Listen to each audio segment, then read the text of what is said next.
Good day and God bless you. Welcome to the Bible reading in chronological order. Just want to thank you once again for joining us. It's such a privilege to have you along for this journey, and I pray that the word of the Lord would be a blessing to each of us, even as we would study it together. Today we're busy in the second book of the Kings, and we're going to be going through chapters 5, 6, 7, and 8.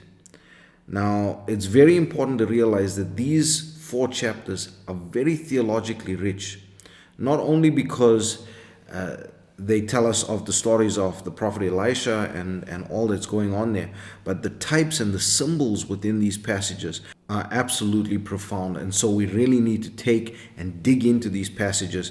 I'm not going to be able to go through each of the chapters in such detail today, so I'm going to look at chapter 5, looking at that in depth, and then maybe one or two elements from the other chapters. But we begin by reading about Naaman, who is the captain of the host of the king of Syria, who was also a leper. Now, he is not an Israelite, he's a Gentile. But his wife has an Israelite servant, a little maid, and she says to Naaman's wife that he should visit the prophet of the Lord, as the prophet would cure him from his leprosy. Now, we see how this all ensues, and Naaman's messengers go and speak to the king of Israel. The king of Israel thinks that he's trying to start a war. Elisha the prophet actually says, well, here's what you're going to tell Naaman. Go and tell him to wash himself in the Jordan River 7 times, and then he'll be cured of this leprosy. And Naaman is very angry at that word. He's saying, there's so many better rivers to go and wash myself in. Why must I go to this Jordan River that he describes in a very derogatory kind of way? But there is so much to glean from this passage. If we look at the important details of this passage, firstly, we know that Naaman is a Gentile, right? And this is very important because when we're looking at the types, we're going to see how it all fits together. Then we see that leprosy, as we've read, is a symbol or a type of a sin. And when you're looking at the people that are leprous, they were separated, it gave us that symbolism of sin. And then Elisha tells him to wash himself 7 times in the Jordan, not just once, not twice. Why is that number 7 significant? The number 7 actually applies to the Gentiles. It talks about completion. It talks about the Gentile age. And so when we're looking at it, it is a Gentile man who has this incurable disease of sin that is told to go and dip himself or wash himself 7 times in the river Jordan. Now, what does Jordan represent? Jordan represents the crossing over. Like Abraham was called a Hebrew because he crossed the Jordan. And when we look at it in terms of how we see crossing over, it is like a death. It is crossing over from this old mortal to immortality. It is the changing of our heart and our mind. It is the transformation that we have in Christ Jesus. So when we see that, it is the 7 times of this transformation. It is the 7 church ages, the 7 speaking of the Gentile church ages, as we see in Revelation chapter 2 and 3. So we see that it is this dying to yourself. It is this renewal of yourself 7 times. It is this crossing over from mortal to immortality in a spiritual sense. 7 times for the 7 ages, a Gentile man. And it is so rich. I wish we can do a full study on this, which would really take 45 minutes. But I'm just going to give it to you like this. And then we see as we go on then that Naaman offers gifts to the prophet. But the prophet said, no, this is not something that warrants gifts or anything like that. You just go and you just do what's right now. Believe in the one true God. But Gehazi, the servant of Elisha, he is sort of foiled by this offer of gifts. And so he goes to Naaman. He lies about what he wants this gift for. He takes the gift, and then that leprosy then comes upon him. Then we get to chapter 6. And we see that the sons of the prophets, they were there and they were ready to build some place. And then they lose this axe head, and they were very scared because they borrowed this thing. And Elisha causes the axe head, that iron, to swim also very significant. There's so much in here, but I can't really go through everything. And so he discloses the king of Syria's plans and counsel to the Israelites. And when the king of Syria discovers that it is the prophet Elisha in Israel that knows what the king is thinking and planning, he sends the army to fetch him. Now the king is very wroth that the man of God knew what he was thinking, what he was planning, and maybe he wanted to use the skills of the prophet to sort of counsel for him. Maybe he just wanted to get rid of him so that he could attack the land without his plans being known. And then we see that verses 16 and 17, when the king sends his entire army to surround Israel, and the servant of Elisha sees this whole army and he thinks they are done for.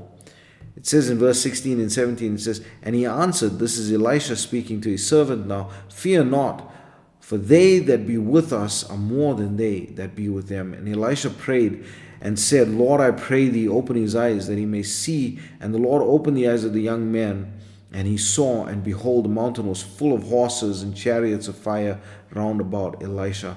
So even though they were compassed about by a whole army, you can think this whole army of Syria, which was a brutal army, they come in to fetch one guy, and yet the army of the host of the Lord was so much bigger.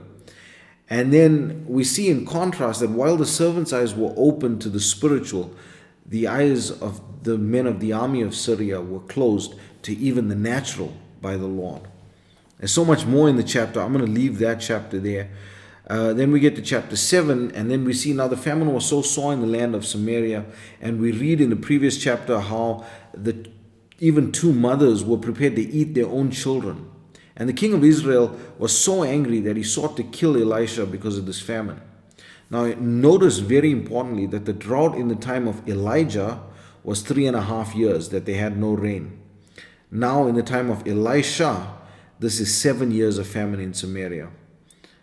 What did Elisha ask for? He asked for a double portion of the spirit of Elijah. You can just see that then moving in this regard. And then we see that Elisha prophesies incredible plenty in Samaria, but a man who the king trusted, the Bible says a Lord that the king leaned upon, he was very unbelieving of the word of Elisha.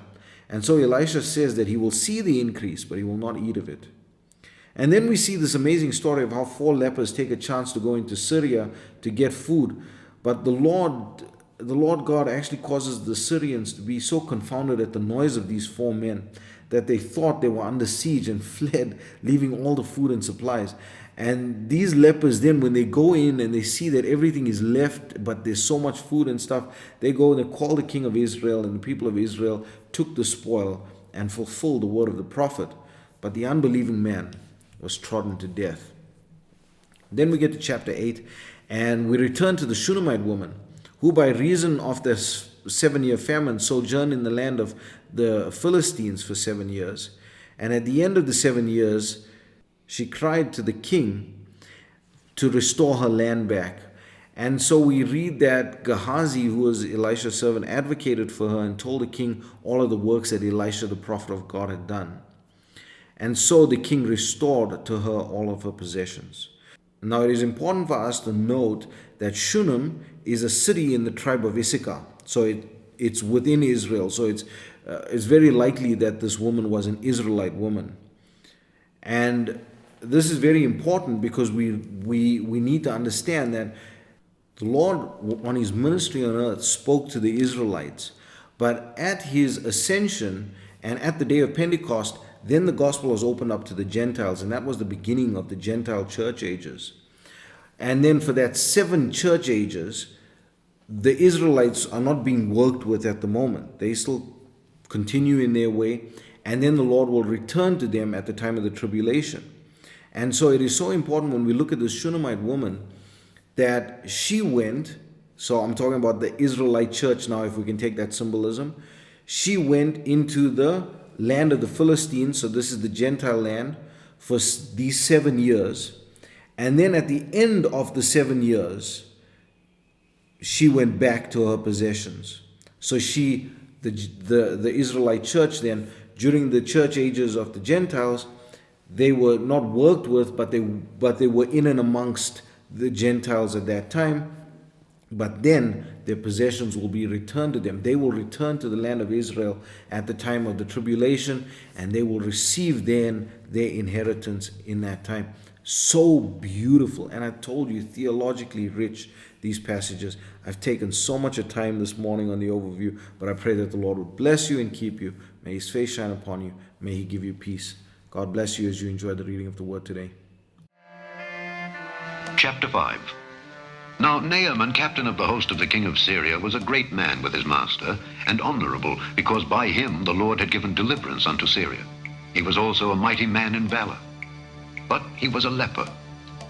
And the Syrians had gone out by companies, and had brought away captive out of the land of Israel a little maid, and she waited on Naaman's wife. And she said unto her mistress, Would God my Lord were with the prophet that is in Samaria, for he would recover him of his leprosy. And one went in and told his lord, saying, Thus and thus said the maid that is of the land of Israel. And he departed, and took with him 10 talents of silver, and 6,000 pieces of gold, and 10 changes of raiment. And he brought the letter to the king of Israel, saying, Now, when this letter is come unto thee, behold, I have therewith sent Naaman my servant to thee, that thou mayest recover him of his leprosy. And it came to pass, when the king of Israel had read the letter, that he rent his clothes, and said, Am I God, to kill and to make alive, that this man doth send unto me to recover a man of his leprosy? Wherefore consider, I pray you, and see how he seeketh a quarrel against me.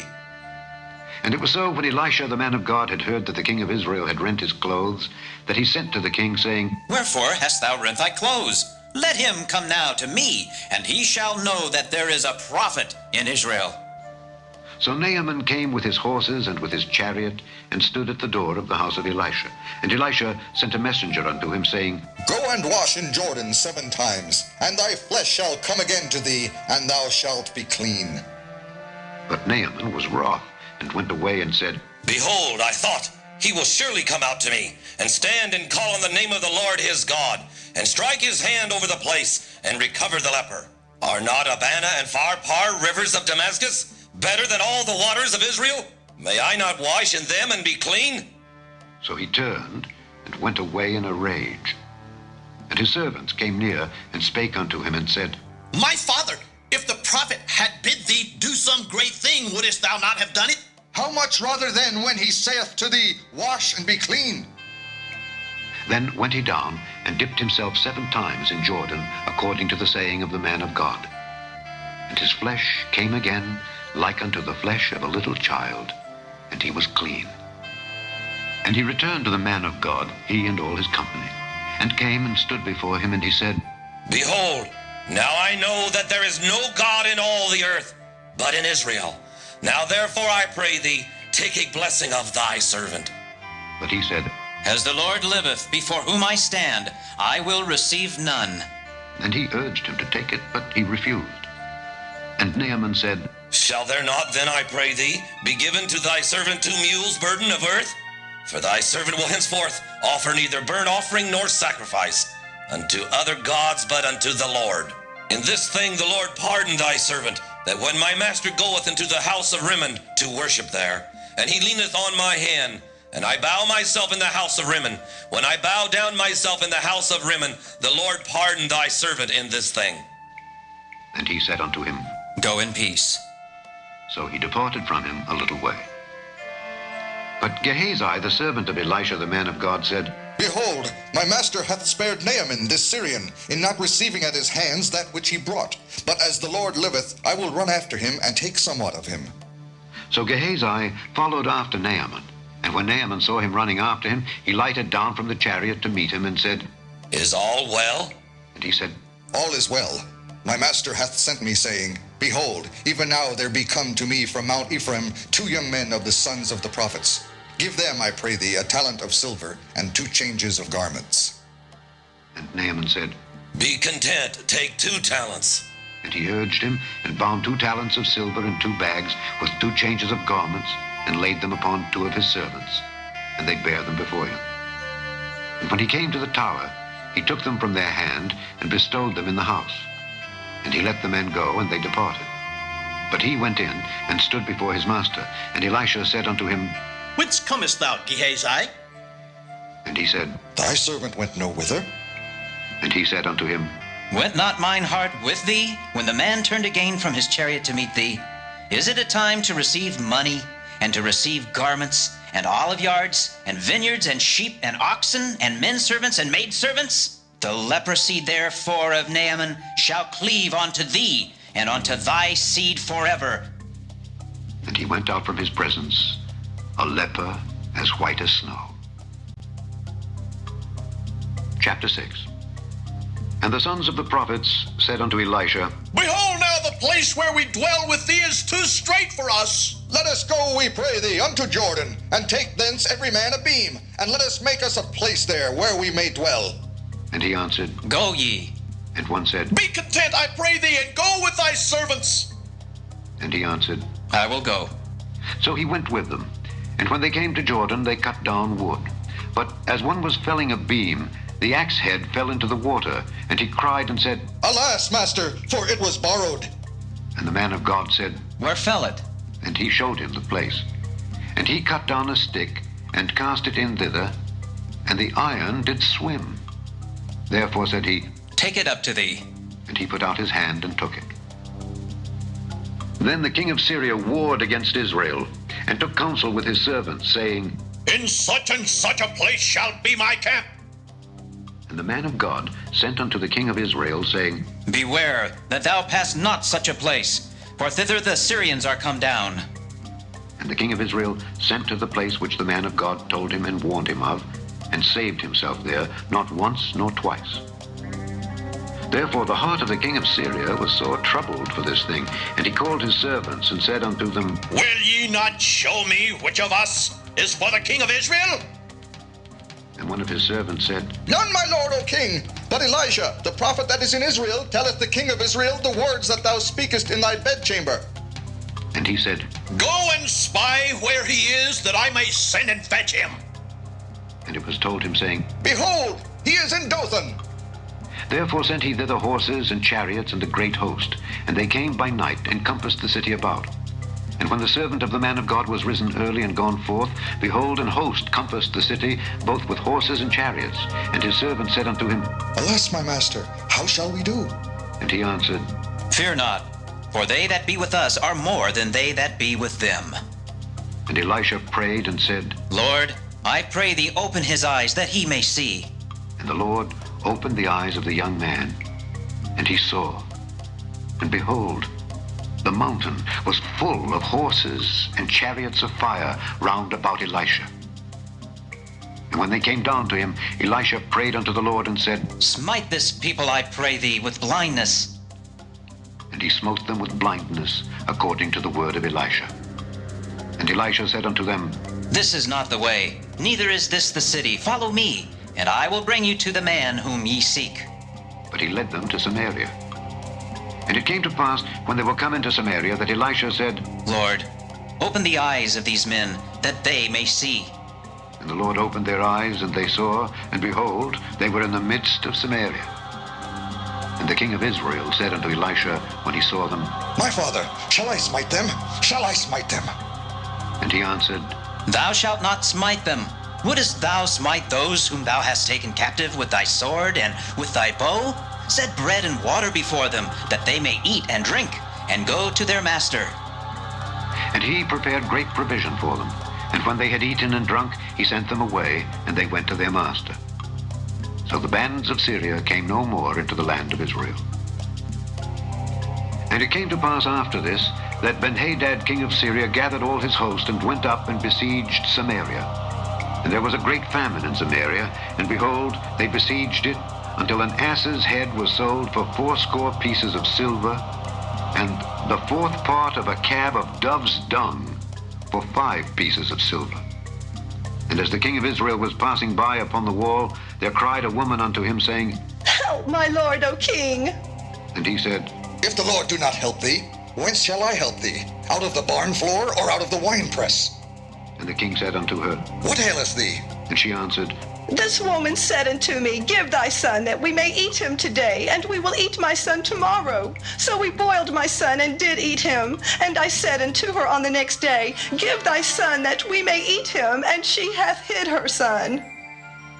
And it came to pass, when the king heard the words of the woman, that he rent his clothes. And he passed by upon the wall, and the people looked, and behold, he had sackcloth within upon his flesh. Then he said, God do so and more also to me, if the head of Elisha the son of Shaphat shall stand on him this day. But Elisha sat in his house, and the elders sat with him. And the king sent a man from before him. But ere the messenger came to him, he said to the elders, See ye how this son of a murderer hath sent to take away mine head? Look, when the messenger cometh, shut the door, and hold him fast at the door. Is not the sound of his master's feet behind him? And while he yet talked with them, behold, the messenger came down unto him. And he said, Behold, this evil is of the Lord. What should I wait for the Lord any longer? Chapter 7. Then Elisha said, Hear ye the word of the Lord. Thus saith the Lord, Tomorrow, about this time, shall a measure of fine flour be sold for a shekel, and 2 measures of barley for a shekel in the gate of Samaria. Then a lord on whose hand the king leaned answered the man of God and said, Behold, if the Lord would make windows in heaven, might this thing be? And he said, Behold, thou shalt see it with thine eyes, but shalt not eat thereof. And there were 4 leprous men at the entering in of the gate, and they said one to another, Why sit we here until we die?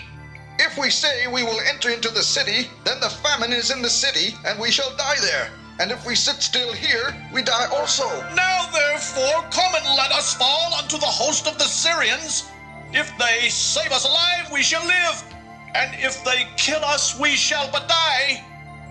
And they rose up in the twilight to go into the camp of the Syrians. And when they were come to the uttermost part of the camp of Syria, behold, there was no man there. For the Lord had made the host of the Syrians to hear a noise of chariots and a noise of horses, even the noise of a great host. And they said one to another, Lo, the king of Israel hath hired against us the kings of the Hittites and the kings of the Egyptians to come upon us. Wherefore they arose and fled in the twilight, and left their tents and their horses and their asses, even the camp as it was, and fled for their life. And when these lepers came to the uttermost part of the camp, they went into one tent, and did eat and drink, and carried thence silver and gold and raiment, and went and hid it, and came again, and entered into another tent, and carried thence also, and went and hid it. Then they said one to another, We do not well. This day is a day of good tidings, and we hold our peace. If we tarry till the morning light, some mischief will come upon us. Now therefore come, that we may go and tell the king's household. So they came and called unto the porter of the city, and they told them, saying, We came to the camp of the Syrians, and behold, there was no man there. Neither voice of man, but horses tied and asses tied. And the tents as they were. And he called the porters, and they told it to the king's house within. And the king arose in the night and said unto his servants, I will now show you what the Syrians have done to us. They know that we be hungry, therefore are they gone out of the camp to hide themselves in the fields, saying, When they come out of the city, we shall catch them alive, and get into the city. And one of his servants answered and said, Let some take, I pray thee, 5 of the horses that remain, which are left in the city. Behold, they are as all the multitude of Israel that are left in it. Behold, I say, they are even as all the multitude of the Israelites that are consumed. And let us send and see. They took therefore 2 chariot horses, and the king sent after the host of the Syrians, saying, Go and see. And they went after them unto Jordan. And lo, all the way was full of garments and vessels, which the Syrians had cast away in their haste. And the messengers returned and told the king. And the people went out and spoiled the tents of the Syrians. So a measure of fine flour was sold for a shekel, and 2 measures of barley for a shekel, according to the word of the Lord. And the king appointed the Lord on whose hand he leaned to have the charge of the gate. And the people trode upon him in the gate, and he died, as the man of God had said, who spake when the king came down to him. And it came to pass, as the man of God had spoken to the king, saying, 2 measures of barley for a shekel, and a measure of fine flour for a shekel, shall be tomorrow about this time in the gate of Samaria.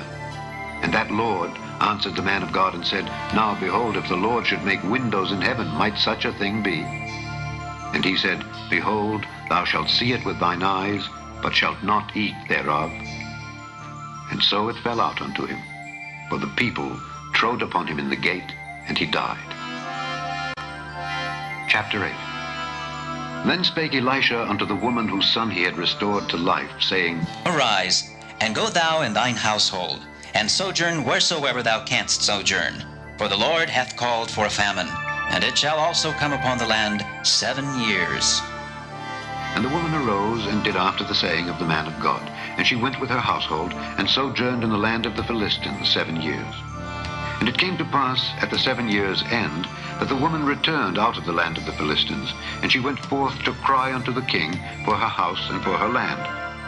And the king talked with Gehazi, the servant of the man of God, saying, Tell me, I pray thee, all the great things that Elisha hath done. And it came to pass, as he was telling the king how he had restored a dead body to life, that, behold, the woman whose son he had restored to life cried to the king for her house and for her land. And Gehazi said, My lord, O king, this is the woman, and this is her son, whom Elisha restored to life. And when the king asked the woman, she told him. So the king appointed unto her a certain officer, saying, Restore all that was hers, and all the fruits of the field since the day that she left the land, even until now. And Elisha came to Damascus. And Ben-Hadad the king of Syria was sick. And it was told him, saying, The man of God is come hither. And the king said unto Hazael, Take a present in thine hand, and go meet the man of God, and inquire of the Lord by him, saying, Shall I recover of this disease? So Hazael went to meet him, and he took a present with him, even of every good thing of Damascus, 40 camels' burden, and came and stood before him, and said, Thy son Ben-Hadad, king of Syria, hath sent me to thee, saying, Shall I recover of this disease? And Elisha said unto him, Go say unto him, Thou mayest certainly recover. Howbeit, the Lord hath showed me that he shall surely die. And he settled his countenance steadfastly until he was ashamed. And the man of God wept. And Hazael said, Why weepeth my lord? And he answered, Because I know the evil that thou wilt do unto the children of Israel. Their strongholds wilt thou set on fire, and their young men wilt thou slay with the sword, and wilt dash their children, and rip up their women with child. And Hazael said, But what? Is thy servant a dog, that he should do this great thing? And Elisha answered, The Lord hath showed me that thou shalt be king over Syria. So he departed from Elisha, and came to his master, who said to him, What said Elisha to thee? And he answered, He told me that thou shouldest surely recover. And it came to pass on the morrow, that he took a thick cloth, and dipped it in water, and spread it on his face, so that he died. And Hazael reigned in his stead. And in the 5th year of Joram, the son of Ahab, king of Israel, Jehoshaphat being then king of Judah, Jehoram, the son of Jehoshaphat, king of Judah, began to reign. 32 years old was he when he began to reign, and he reigned 8 years in Jerusalem. And he walked in the way of the kings of Israel, as did the house of Ahab. For the daughter of Ahab was his wife, and he did evil in the sight of the Lord. Yet the Lord would not destroy Judah for David his servant's sake, as he promised him to give him always a light, and to his children. In his days Edom revolted from under the hand of Judah, and made a king over themselves. So Joram went over to Zair, and all the chariots with him. And he rose by night, and smote the Edomites which compassed him about, and the captains of the chariots, and the people fled into their tents. Yet Edom revolted from under the hand of Judah unto this day. Then Libnah revolted at the same time. And the rest of the acts of Joram, and all that he did, are they not written in the book of the Chronicles of the kings of Judah? And Joram slept with his fathers, and was buried with his fathers in the city of David. And Ahaziah his son reigned in his stead. In the 12th year of Joram the son of Ahab king of Israel did Ahaziah the son of Jehoram king of Judah begin to reign. 22 years old was Ahaziah when he began to reign, and he reigned 1 year in Jerusalem. And his mother's name was Athaliah, the daughter of Omri king of Israel. And he walked in the way of the house of Ahab, and did evil in the sight of the Lord, as did the house of Ahab, for he was the son-in-law of the house of Ahab. And he went with Joram the son of Ahab to the war against Hazael king of Syria in Ramoth-Gilead, and the Syrians wounded Joram. And King Joram went back to be healed in Jezreel of the wounds which the Syrians had given him at Ramah when he fought against Hazael king of Syria. And Ahaziah the son of Jehoram king of Judah went down to see Joram the son of Ahab in Jezreel, because he was sick.